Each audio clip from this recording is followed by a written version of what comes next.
right. All right. Welcome everybody to the Improvising Harpist podcast. I haven't done an interview in several months, and I'm just delighted to have. Do you say Janna? Janna, yes. Janna, Janna Fröhlich. Is that close? Yeah, that's the American pronunciation. Okay. My performing last name is spelled the German way with the O umlaut H. Fröhlich.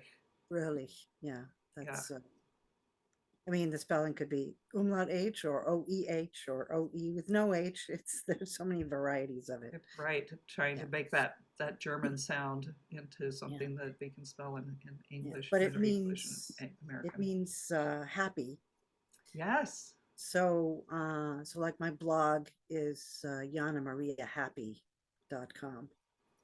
A lot What easier a to say than Freilich or Fröhlich. right? But what a blessing to have that as your name. I love that. Mhm.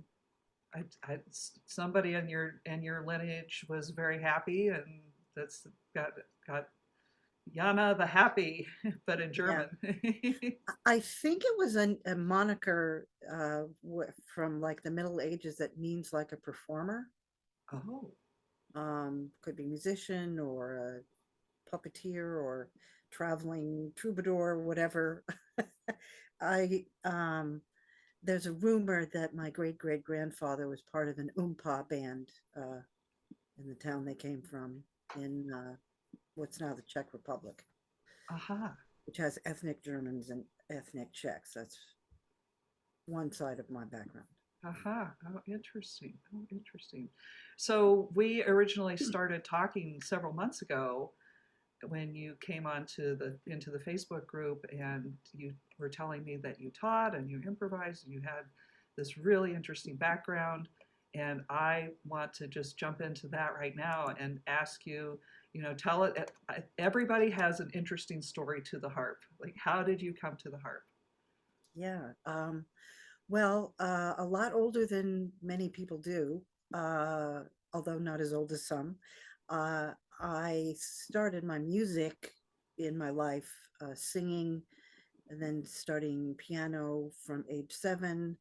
And then I've also taken many other instrument lessons, flute and violin, and when I was very young. And but the piano was the one that really resonated with me, and I sang in choruses. And then when I went to college, I majored in music and mainly with piano and voice. And then a few years after college, I decided, because of some occurrences in college exposure to medieval music, that I would get a master's in early music.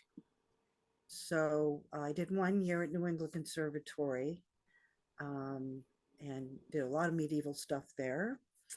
performances, but I still hadn't been exposed to the harp. And then I transferred to Sarah Lawrence, which had a very small program, master's program, which doesn't exist anymore. um, and So there, I met lute players, and I was still thinking of myself as a keyboardist, and considered getting a little table organ, but it was like you're very limited in what you can do with that. And then suddenly there were these harpists who were playing with my lute player friends and my recorder player friends. And I was like, that's kind of interesting. This is a little more, I don't know if I would say it's exactly more portable, but I mean, it's relatively more portable than a heavy lead table organ, which, um, and so in 1984, I got my degree, and then I um, ran into Lynn Lewandowski, who used to make harps in Brattleboro, Vermont. And that's where my sister happened to be living at the time. And so I went and visited Lynn at her shop and actually had her custom make a harp for me. That was a combo of a Renaissance and a Celtic harp, because it had a slightly bigger sound box than most medieval or Renaissance harps will have. Aha. And it also had brays, which are um, pegs where the string goes in, but you can turn them so that the string will buzz on the bray. So Oh, braying like a donkey might bray. I guess that's why they right. call them that. I don't know. Okay. And it gives it a buzzy sound, and it gives it more volume. Um, and I did use that for several years with different ensembles that I was in doing medieval and Renaissance music. Um, but it and actually the interesting thing about that harp is it had a B and a B flat, so it had a 9 note octave, because the Interesting. most common ficta or accidental in medieval and Renaissance music is a B flat. And so I thought, well, and there had been some research in the history and the literature that said that that was maybe something that they would do with the stringing. Well, that's really interesting that you bring that up because um, Bach, when he was writing some of his music, referred to H, A, B, C, D, E, F, G, H, and the H was the B flat. And so that's where that came from. All right, well, learned something new today. Could be, yeah. Um, and I did a lot of performing with it. And then I also got from her a smaller lap harp. That was wasn't exactly a lap harp, but it wasn't a standing harp like this one. And I think the lowest note on that first harp was a G below middle C, something like that.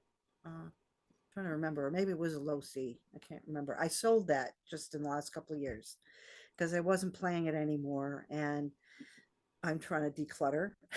I still have a lot of harps. Someone was like on Facebook, literally looking for a Bray harp made by Lynn Lewandowski. And I'm like, well, I have one. Wow, wow. That's Yeah, the magic of the harp world. It really is. yeah, Jay Michaels. I don't know if you've heard of him. He and No. his wife have a little Renaissance duo. They play a lot of the medieval fairs and things, but I, I'm sure he has at least 15 harps. Uh-huh. He has electric harps and medieval harps and so on and so forth. Um, so over the years, I mainly played those medieval instruments and was doing more early music. Um, but then about 12 to 15 years ago, I decided to do more songwriting. Um, and I revived some of my medieval music, uh, but I wasn't really, I was pulled more towards folk, Americana, singer songwriter, jazz. Um, so my influence is my music has so many influences. The medieval and Renaissance. I studied a lot of jazz in high school, um, at the conservatory, and because they had programs for high school kids. Um, and and I just like to try all kinds of things. I'm very, I guess, experimental in some ways, not wildly experimental, like you know, putting things in the strings or something. But I'll use the harp as like percussion, or um, dissonance is something I really like to work into music. And if you prepare it well, dissonance sounds consonant. Mm-hmm. um, and it just gives it a flavor that's Mm-hmm. different. Uh, I'm my version of synesthesia is that music, when it resonates in a particular way for me, it reminds me of tastes of things. Mm. Mm. So some singers have a voice like honey, and Mm-hmm. some people have a speaking voice like chocolate, Mm-hmm. um, or maybe it's spicy. I don't know. So over the years, I've played in different medieval groups, in trios and duos. I currently have a duo, which is me and a fiddler who's also classically trained and plays with some pretty major orchestras around here. I'm just so blessed to have her. Uh, and that's Joy Grimes. And we started thinking, well, we'll just play Celtic music. But then I met her like in 2011, so it's like 13 years we've been playing together. And I just really was drawn to more songwriting. So that's mostly what we do. And I've also explored more of my Eastern European background by learning more Ukrainian, Jewish, Hungarian dance music. But I also compose using those keys or modes. Because the one lovely thing with a lever harp is you can set it in a key or a mode, and you don't have to think about, I've never played a pedal harp. So uh, But that I I just have find, friends who are they play chromatic instruments, they play flute, they play saxophone, they play piano, they play clarinet, and they have to memorize every note and every mode and every key, and we don't. It's, right, right. I mean, and I can certainly do accidentals on the fly with the levers up and down. mm-hmm. Um, and so that, or you set, a C sharp in one octave and a C natural in another. If you have That's the maybe two, beauty of the lever harp is that you can set the different every note to be something different, which you can't do on a pedal harp. right, right. And I do have a cross-strung harp. It weighs a lot, Mm. so I never take it anywhere. And I thought that that would really be the answer to my wanting to play more chromatic music, but um, I just found it rather inflexible. Um, and it's such a different technique because you have to reach in to get the accidental. Hmm. And my brain just so it's upstairs. I've been Mm-hmm. trying, I've been trying to give it away, and I can't. I want to How do far away it. do you live? Where do you live? Well, I'm in Boston, and we You're in have Boston, so many music schools, but most of them are teaching pedal harp. right? And you would think, well, a harp student might want to try a free cross-strung harp, but no. So I don't know what I'm going to do with it, but it's still up Oh, and well, we running. can put that out in the Facebook group. You definitely will find a taker there. There's a couple cross-strung players who play jazz. I also have wondered about a cross-strung for jazz, and also wondered. I've sat at one once and thought, I don't know if I can do this because looking down those ranks of strings, which one is which, and yeah, the technique is all different, and oh, I don't know. Yeah, I yeah, might be yeah, going down a rabbit hole. right. I did think about like coloring the accidentals with black, like the black keys on, Mm. just using marker and coloring the strings. Um, but I don't know. I, I just like was drawn back to um, eventually sticking with the lever harp. And this one has such a beautiful tone. Um, so So the, tell me a little. yeah, We started to talk about this just before we got on to the onto officially going here. But tell us a little bit about your harp. yeah. So I got my second master's in expressive therapy in 2014. And that the fall after that, I was like, I want to get a really nice harp. And I had run into Klaus Hüttel, who is from Düren, Germany. And in Boston, every other year, they have the Early Music Festival. And so they have a whole gallery of exhibitors. And while I was in grad school, I went one year and ran into Klaus, and I just loved the construction, the weight, the feel of his harps. Um, And in his repertoire of what he could build, this is supposed to be the replica of Mozart's harpist's harp. Oh, all right. Um, so that's his last name was Heusler or Hausler. And but I did have him put modern levers on it, so you can see it has this type. Mm-hmm. I'm blanking if these are Loveland. I think they're Loveland. Um, and so it's fully levered, um, and it's in this beautiful blue, sort of turquoisey blue color.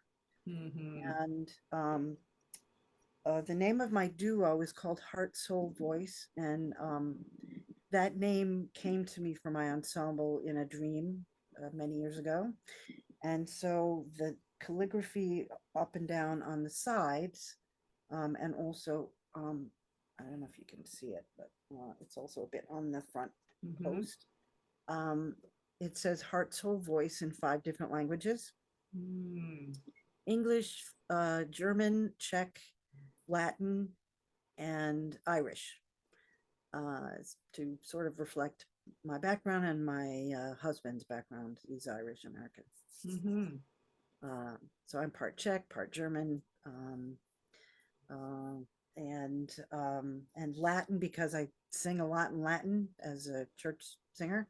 Mm-hmm. Um, and Irish, yeah, as I said that already.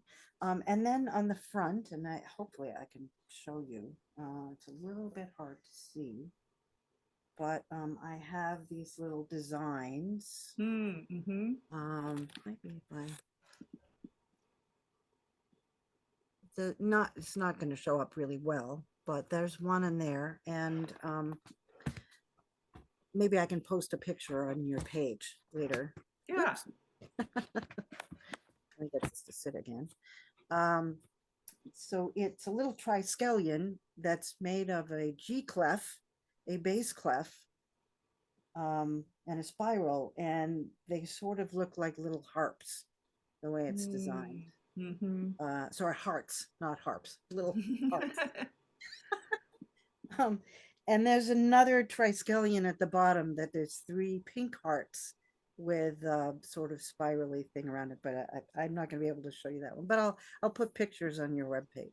Yeah, that'd be great. And I designed those triskelions myself, although an artist friend of mine did the nice fine drawing. And then Klaus has a calligrapher who did the painting, calligraphy after it was painted blue. Mm-hmm. And like I say, it came from Germany, so it was carefully wrapped in a whole lot of bubble wrap, placed inside a wooden frame with more bubble wrap, and then inside a big wooden box, and then a cardboard box, and then shipped here.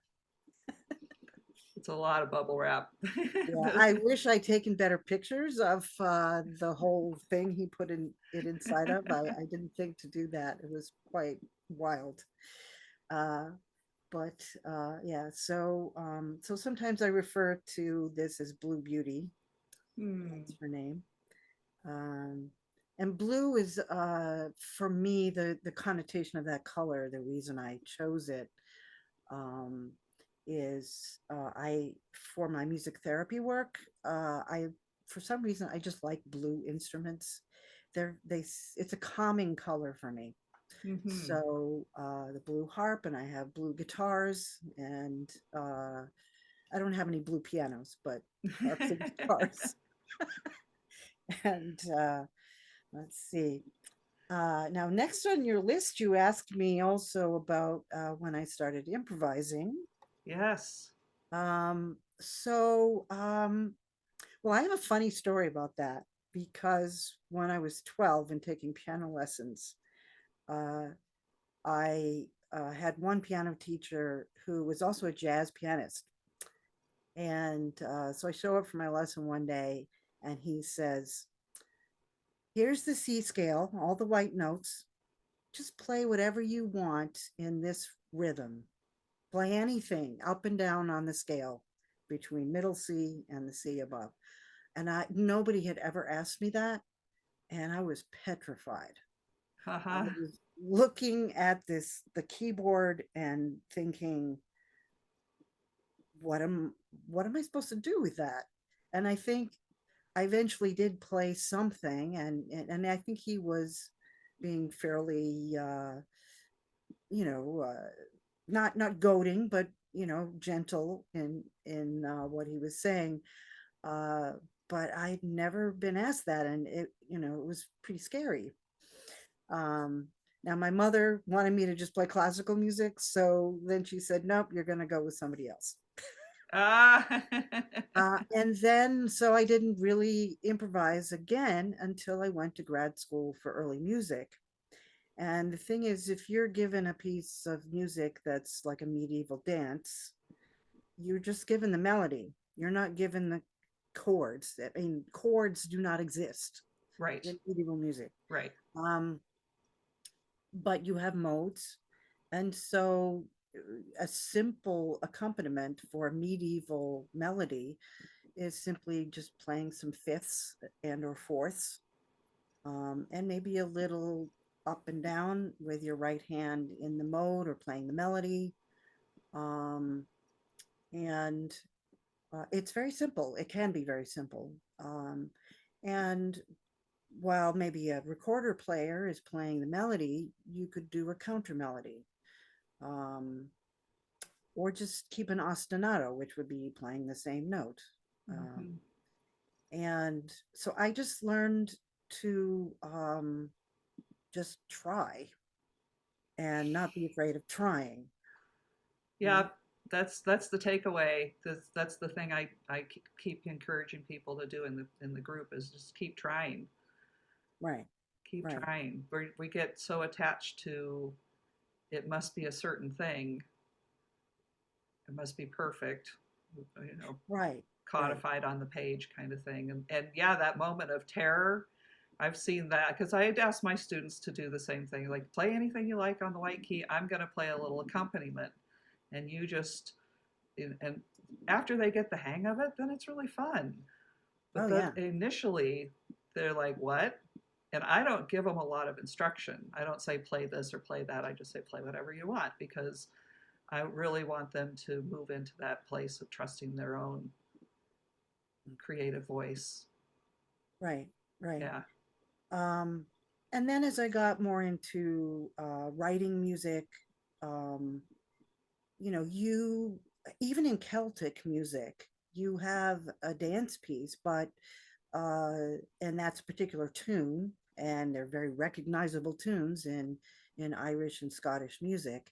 Uh, but you might improvise a harmony, and I mean, we can do it with singing, but we can also do it, and also even just like the filler that we put in as an accompaniment.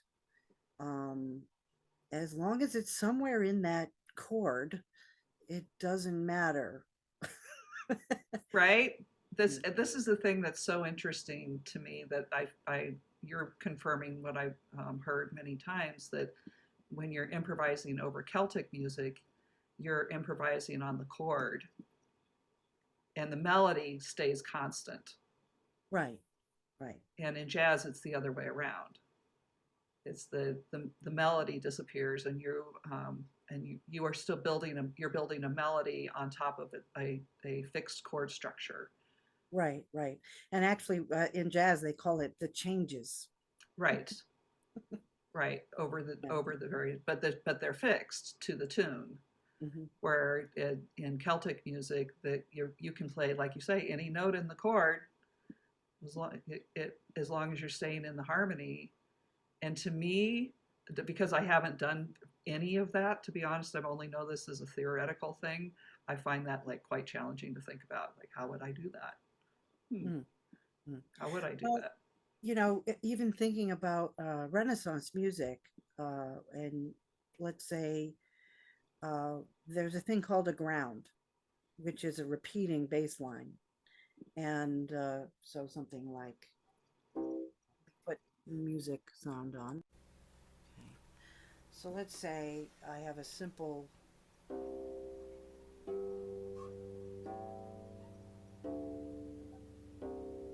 that's it. I have to remember what I did.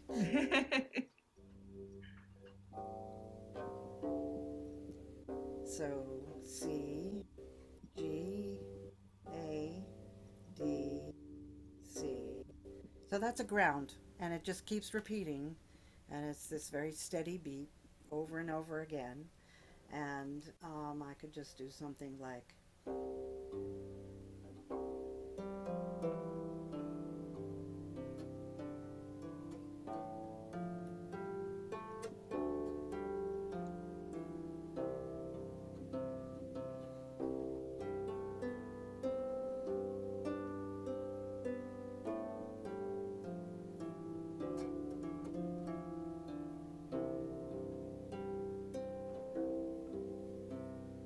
I Mm. literally just made that up. Yeah, beautiful.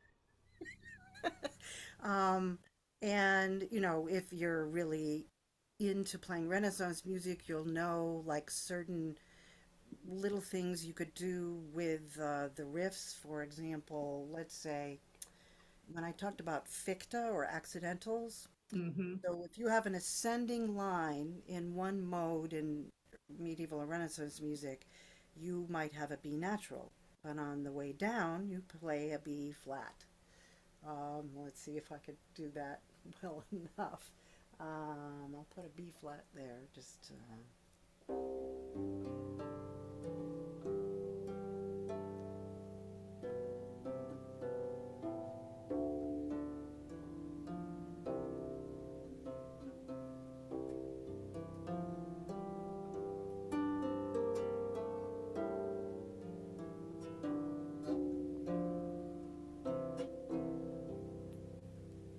That's so so that's really interesting that going up it's a B natural and coming down it's a B flat. And I have wondered about that in traditional classical scales also, like why? mm. And is there an answer to why? um, well, um, if it's related to like cadence, so an end of a phrase, you Hmm. might put the B natural in because it's the leading tone. Hmm. So,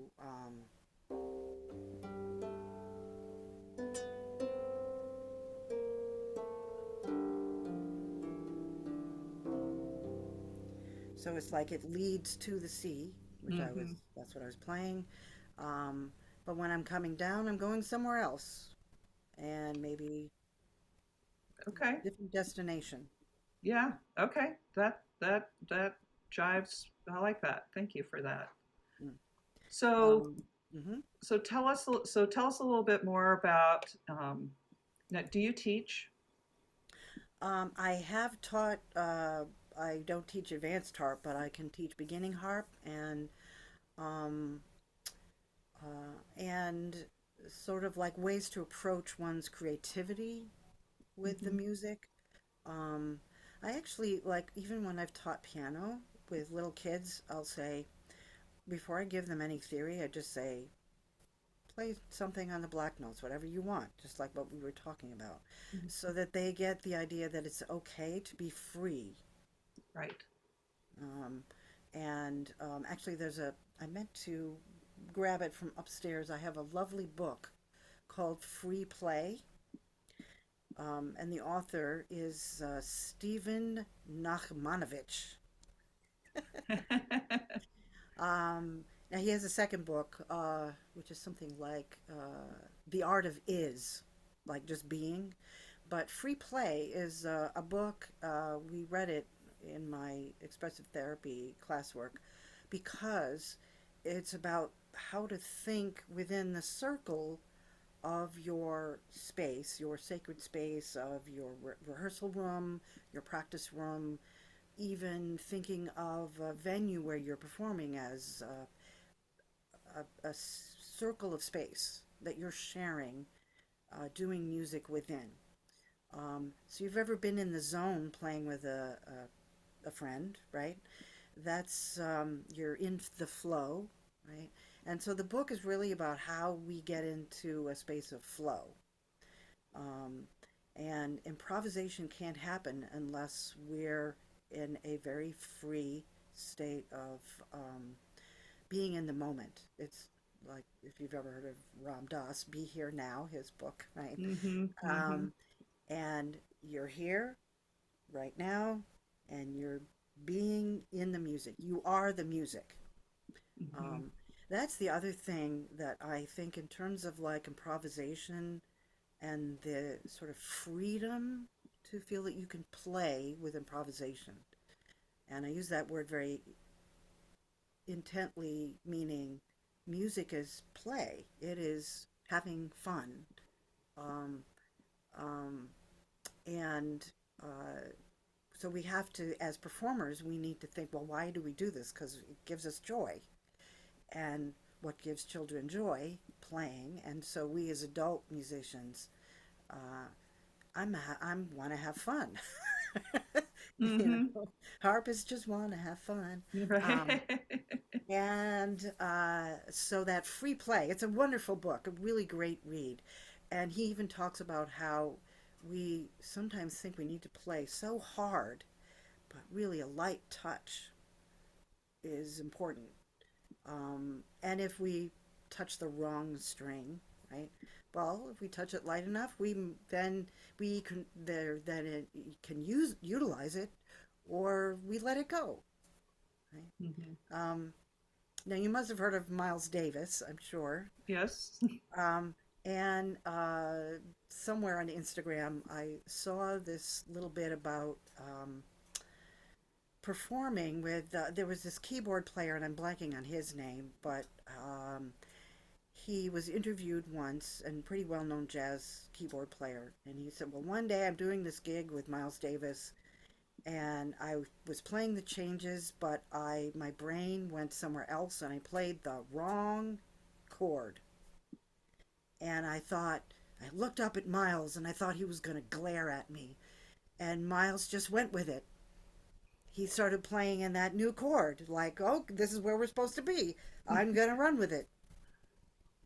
Yeah, Um, that's the beauty of being a master improviser on the one hand and having years of experience playing with somebody and being able to follow each other through all of that stuff. And that was like the zone of zones to be right. able to play and respond to that.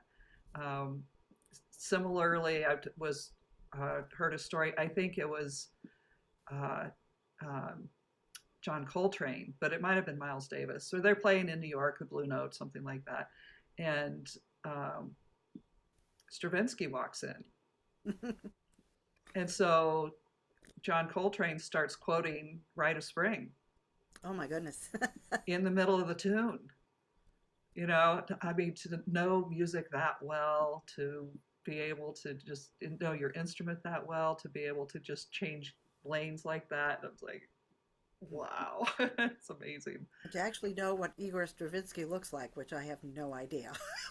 Yeah, I don't know, right? And to have and it was it was the music hadn't Rite of Spring hadn't been out that long either, so to know it well enough to quote it in a moment of like, oh my gosh, how many times did he listen to that to know it?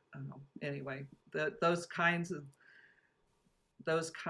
improvisers, I think, are have kind of locked into something or keyed into something. They figured out how to be free. I'm just going to go close the door. My husband's doing some repairs, and Oh, sure.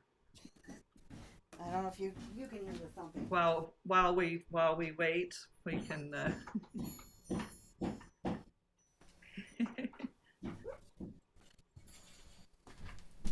have a little dog joining me as well, watching my daughter's dog.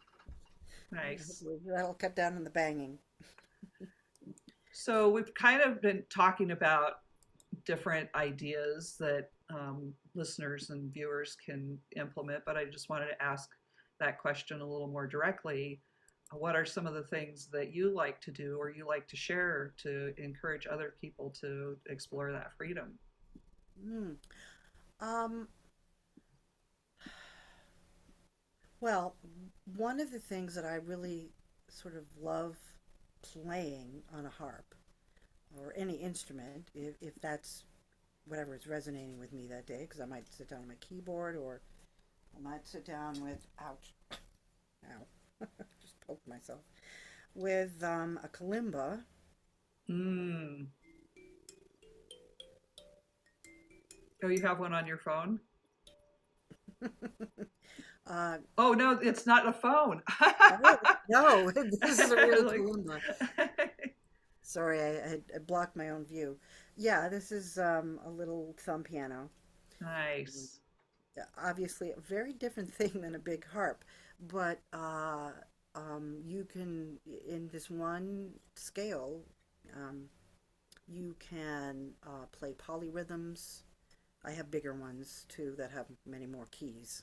Hmm. Um,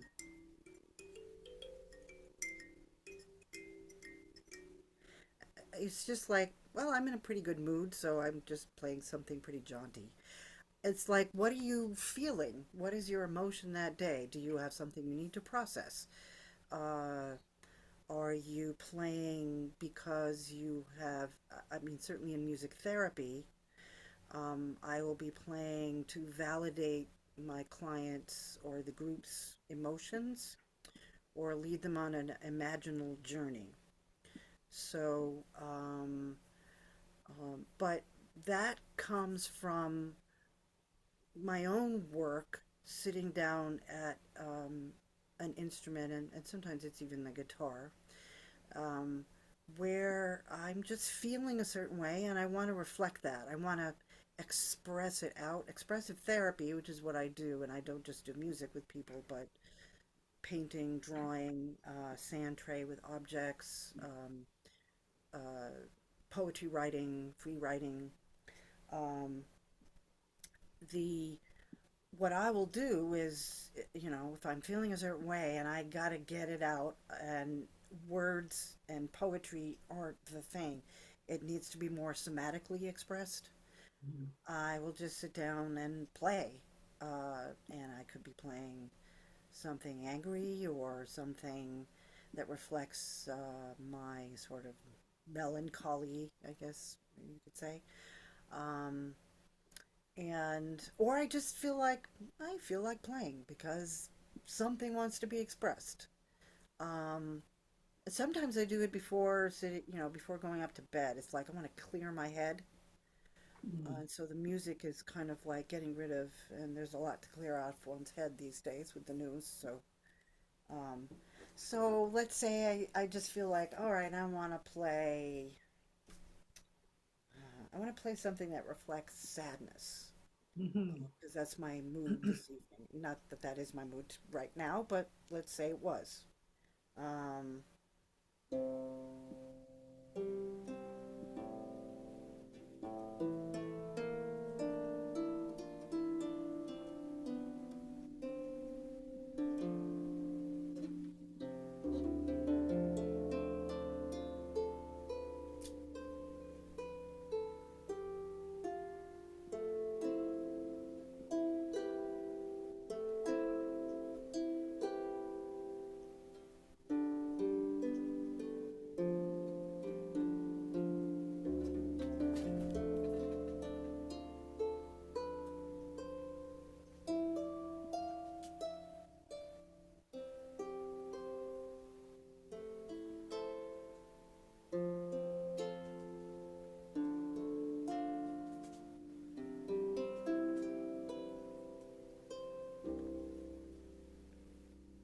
Hmm. um, I was just keeping it to some, minor chords. Um, A minor, which is the relative minor to C. Hmm. Um, and then wherever my fingers want to go. Hmm. Um, and eventually, sometimes it ends up becoming something. Sometimes I'll actually remember to put on like record in case, like, oh, that's really cool. I want to save that. Although, believe me, I've made up so many things in like sessions with my clients, and like I don't record them per se, but it's like, wow, that's really cool. But someday it will come back to me. I have to let it go into the Right? ether, right? Um, uh, and um, and that's fine. Uh, in terms of, imaginal work, uh, I volunteer at least every other week with the Ukrainian support group called First Aid of the Soul, which was founded by one of my classmates from Lesley University, where I went. She's married to Ukrainian, and so we provide self-compassion support groups, just a way to sort of come in, express how the week has been for you, what emotions have you been feeling. There will be some artwork, there'll be some somatic breath work and movement to sort of help people feel grounded, because if you're living in a war zone, it's hard to feel grounded. Um, and so I might do a little improvisation based on them saying, well, this emotion is, I'm feeling a sense of despair, which is not uncommon, but I want to feel more hope.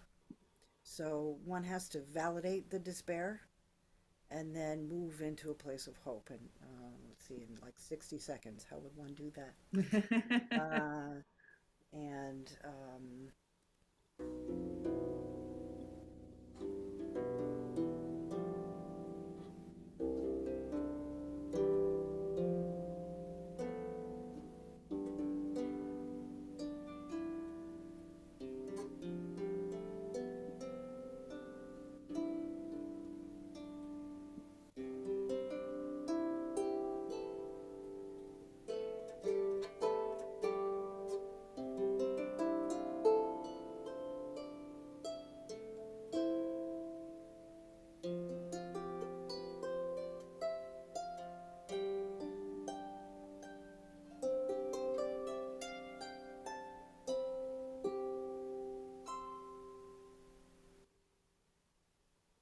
Yeah, 60 seconds.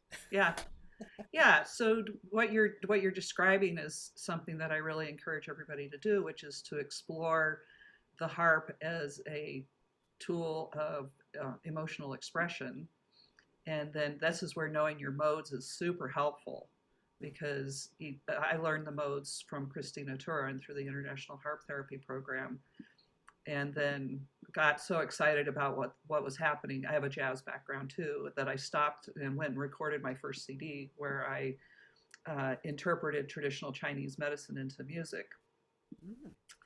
And by I'm not an acupuncturist. I've never been to acupuncture school, but I was having a lot of like personal experience with acupuncture and reading a lot. And so I had a different acupuncturist helping me with the research, making sure I was doing the right thing. But then what I did was I mapped the modes as I understood them, how they felt to me, to how I understood this the traditional Chinese medicine, each of the 5 seasons, the five Oh. elements. Oh, right. Yeah, metal is one of the Metal is one of specific. them. Yeah. Yeah, I Yeah. went with, but I went with the seasons because I ended up calling the CD Seasons of the Soul. But I felt like, what did spring feel like? And when I really had to dive into, well, spring isn't just about flowers blooming. There's the muddy part at the beginning, the very grounded Dorian. Um, for me, that's the most grounding of the modes. And then when I got to autumn, I love autumn. It's my favorite season. That's when my birthday is too. So I didn't, but as I got into the Chinese medicine aspect of it, that's when everything is shriveling and dying. I didn't want my birthday to be about shriveling and dying. But finally I gave over to it and really started exploring the darker parts of the harp, Mm. how the diminished seventh chord it really became my friend in that segment, Mm. Mm. kind of combining a minor six, the A minor with the B diminished, created this, and then throw in an E minor, a Phrygian for good measure, and now I feel like I've got crackly leaves blowing down the street through the different. So that's what I was trying to evoke with those different modes, and as you're talking to about how to use the different modes to evoke different emotions. This is where I say there's so many great books out there, and I'm going to be teaching a class later in the year on the modes as well. Mm, mm. That there's a lot of interest, and I think as harpists, we have access to the modes in a way that a lot of other musicians don't. We're Mm. easier access to the modes than just because of the diatonic nature of the instrument. Yeah, yeah. Um, and the way you can set the levers like, D, Dorian, based on the C scale, um, and but where you could put that ficta of the B flat, right, as well.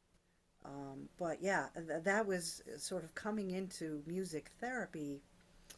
Uh, I got my master's in early music in 1984. This is 40 years ago.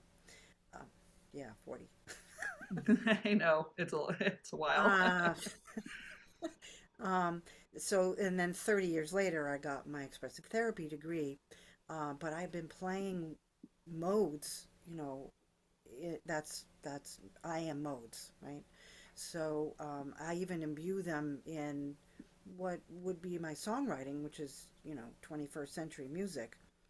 But there's certain modes, like I love writing songs in the Lydian mode or mixed Lydian mode.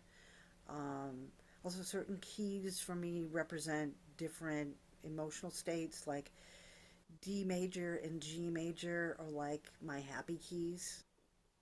Um, and often when I will play for the Ukrainian group, I play in D because the colors of the key of D for me are blue and yellow.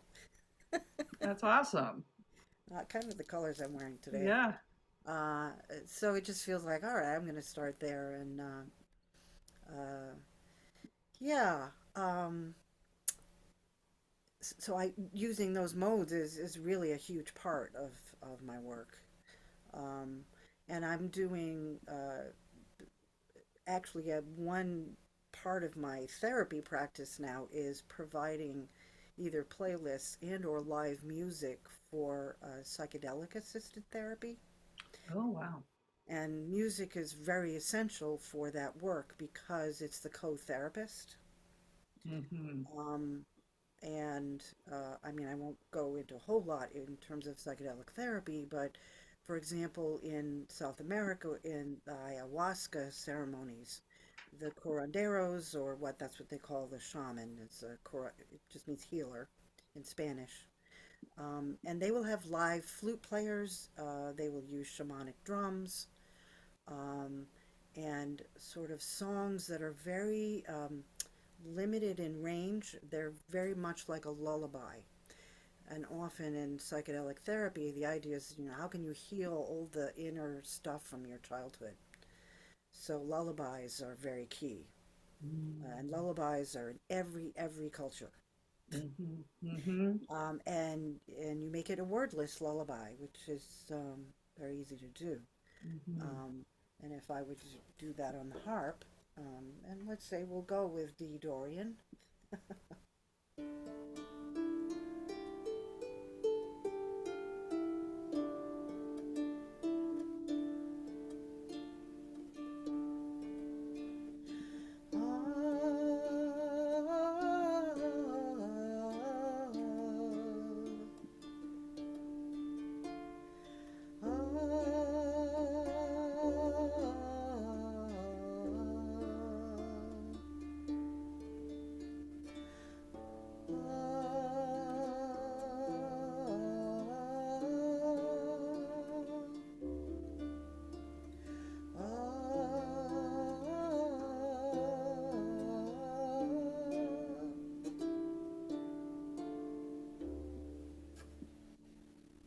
You can imagine Mm. that being a lullaby, just two chords, Mm-hmm. D minor and A minor, Mm. um, and sort of it's kind of a floating quality. That's sort of what I was feeling I was doing at the moment. Mm-hmm. Um, And that's what you're trying to evoke with with a lullaby is that rocking mm. soothing, soothes the nervous system, kind of. Yeah, Yeah, yeah. yeah, it's And then beautiful. staying deeper and that's a beginning of a psychedelic journey. And in the midway, you want to actually expand the range because it's about expanding one's insight. Mm-hmm. And then at the end of a journey, you would be coming back with something that's regrounding. Right, Uh, it's really fascinating work, actually. right. Um, and I'm very committed to the idea of providing live music for that because I mean, it's so organic. And, you know, if we're talking about plant medicine, it keeps one very connected to the earth and a very ancient healing Mm-hmm. methods. Mm-hmm. And music itself is, in and of itself, is a healing method. Right, right, right. Um, yeah. Yeah, and there's something really particular about the harp and the vibrations that are coming from the harp. That's each, each string is not just vibrating at one note; it's vibrating at multiple different notes. And Mm, depending on how low you're playing the harp, there's all these sympathetic overtones and harmonics that are coming through.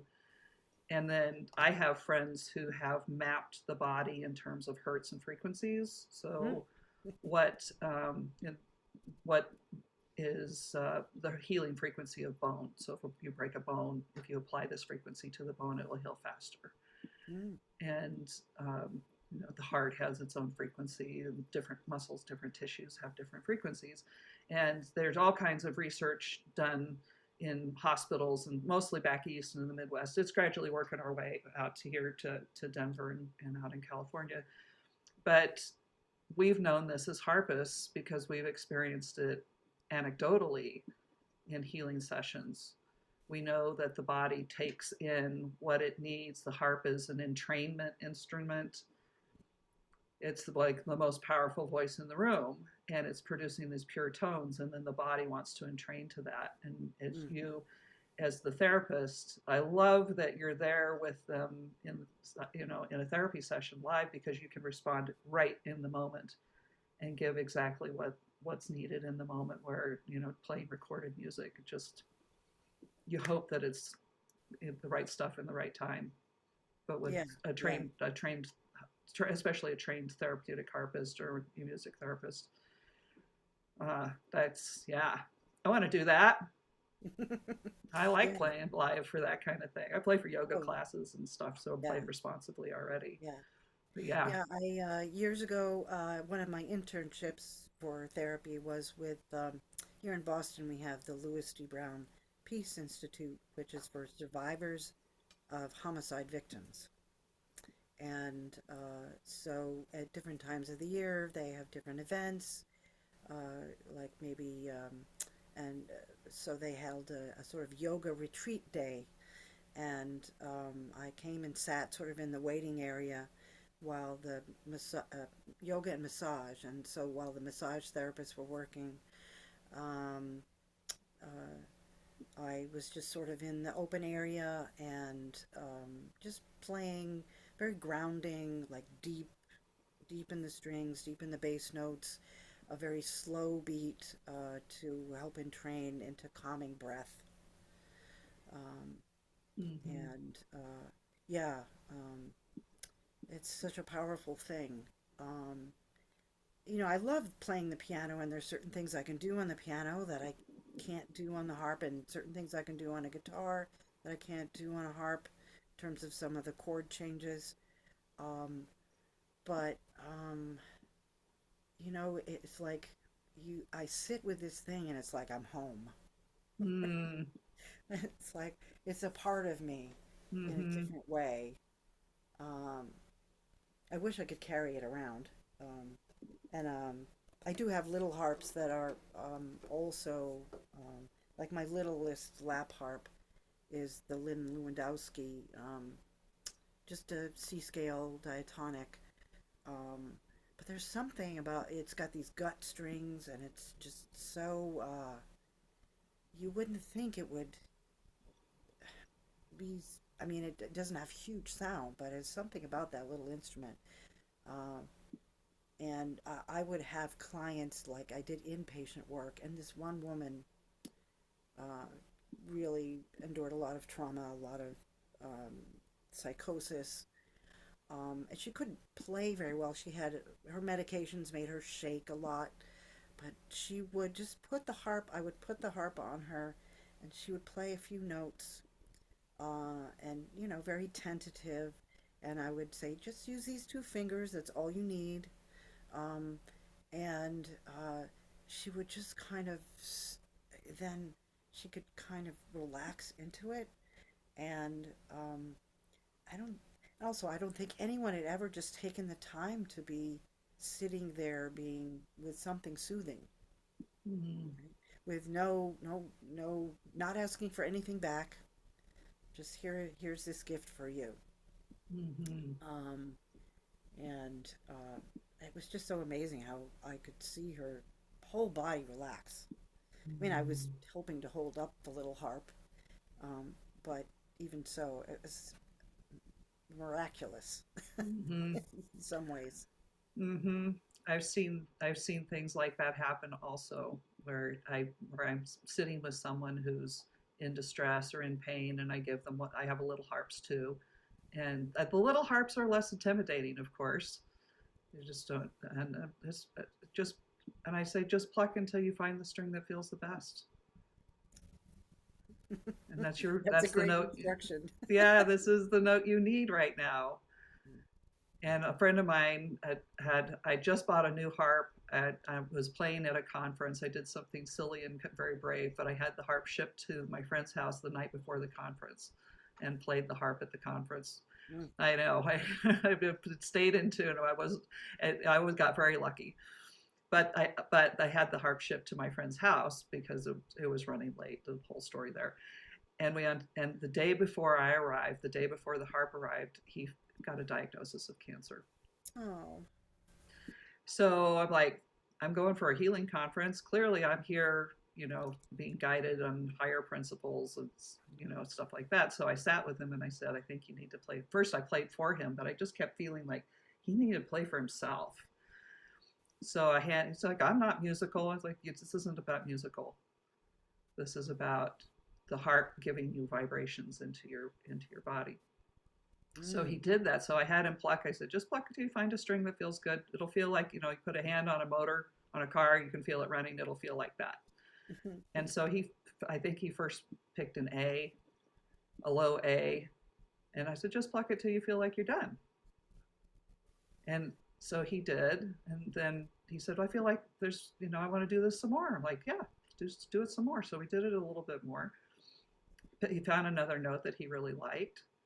And then something happened that I've never seen before or since. He plucked it for a while, and then the string just stopped making sound. It's like thunk, thunk, thunk instead of a full ring. Mm. And I'm like, well, I think you're done. I don't really have an explanation for this. That's interesting. Huh. It was very strange. I couldn't see that he was doing something to stop the sound. It was just a very strange experience. And like I say, I've never seen it before or since, and I don't really know for sure what happened. Um, Hmm. but what did happen, and I can't say at all that the harp contributed to this. It may have. That they had originally given him 6 months to live, and he lived for 6 more years Wow. and had a wonderful end of life. Mm. And who knows? But I like to think the harp had something to do with that. Mm. Power of music, why not? Yeah. Um, there are music therapists who, voice music therapy or vocal psychotherapy. Uh, there's one practitioner in New York City who, and this is just with piano, not harp, but it's encouraging the clients to sing along with, very simple accompaniment, just like those two chords I just did. Um, and singing, it doesn't have to rhyme. It's just like sing your story, right? Hmm. And So there are a few of her clients who say that their various cancers went into remission. Um, this is anecdotal, but I think I think there is some power to the sense of healing vibration. Hmm. Um, and why not? I'm sure there's a research paper in there somewhere. Right? No, I've thought about that too. Like, oh, I don't have enough research experience to do it, but I have those questions myself. Yeah. Hey, we've been talking for an hour Yeah. already. I know. I feel like it could go for another one.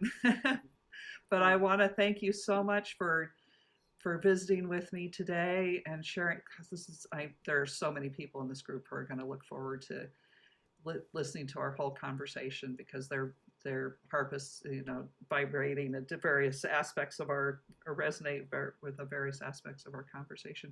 So I want to encourage you, listeners, who are coming in later, to reach out to Janna for more information on all the topics that she's talked about, and to continue improvising at whatever level you love improvising at, whether it's medieval music, jazz, modern music, all that good stuff, healing Mm, music. yeah. So, So you did mention, asking me if I have shows or oh yes, um, let's do that. yeah. I'm not really teaching music right now. My practice with therapy is pretty busy. I am. I don't yet have any upcoming shows, uh, but I am working on a CD. So I have four pieces recorded with my fiddler, and we have about another eight we want to put on this first album, and we have ideas for other albums to come. Um, so if they go to Heart Soul Voice Ensemble on Facebook, there probably will be some notices there when the CD is ready, maybe within the next year. I'll probably try to release the original four, which were actually recorded a year and a half ago. They just need mixing and mastering and just get them out there as a sort of a small EP. Mm-hmm. Um, so I think we'll do that and then eventually fill out the album. Um, I just need to, I want to get a bass player to play underneath a few of those pieces, the first Mm-hmm. ones. Um, and we are going to enter something into the Tiny Desk contest, which is due February 21st. And there, the piece we're going to submit is based on Eastern European modes. Uh, I'll just give you a taste of that, Yeah, please. um, which is,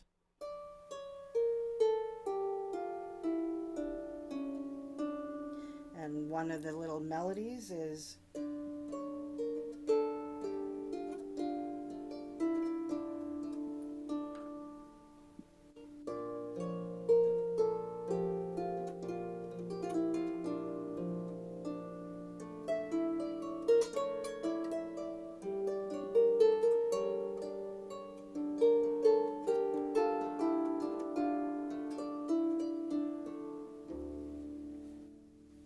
Sweet. um, Yeah, so that's a piece called Miriam's Waltz, which is an original of mine, and that will be on the Tiny Desk piece. There's a song that comes after that called 21st Century Golem. So it's a song I wrote about how we need a golem is like a human-made person who can sort of be like a warrior or do the right bidding to solve a problem. Mm-hmm. It's based on old Jewish legends about the golem, uh, and I just love that story. Um, and so the song itself is about, it's kind of a protest song about every one of us coming together to be the golem together as working together for social justice. Mm-hmm. So that's what that's about. So there'll be an announcement of that on the Heart Soul Voice page when we record it in the next week somehow. um, and I have a blog called Janna Maria Happy or jannamariahappy.com. And that's has a lot of my poetry and some of my recordings and music and lyrics. And so that's a great place to go. And I sometimes will link back to the music on my SoundCloud. Mm-hmm. Okay. Um, so I can send you a list of all those and you can post them on your page. Yeah, please do. And yeah, I mean, if people have more questions about uh, anything that I'm doing and or how I might, you know, decide to improvise with voice and harp, uh, happy to answer any questions. Fantastic. Fantastic. Oh, well, I'm so excited to finally get to meet you and to hear all these. This is just what you're doing is so interesting and needed. And you're a blessing in the harp world, and you're a blessing in your community. I know, Thank and you. I'm so grateful to have you with me today. So so for anyone who wants to reach out, we'll put links in the description below, and look forward to seeing you at another Improvising Harpist podcast. All right. All right.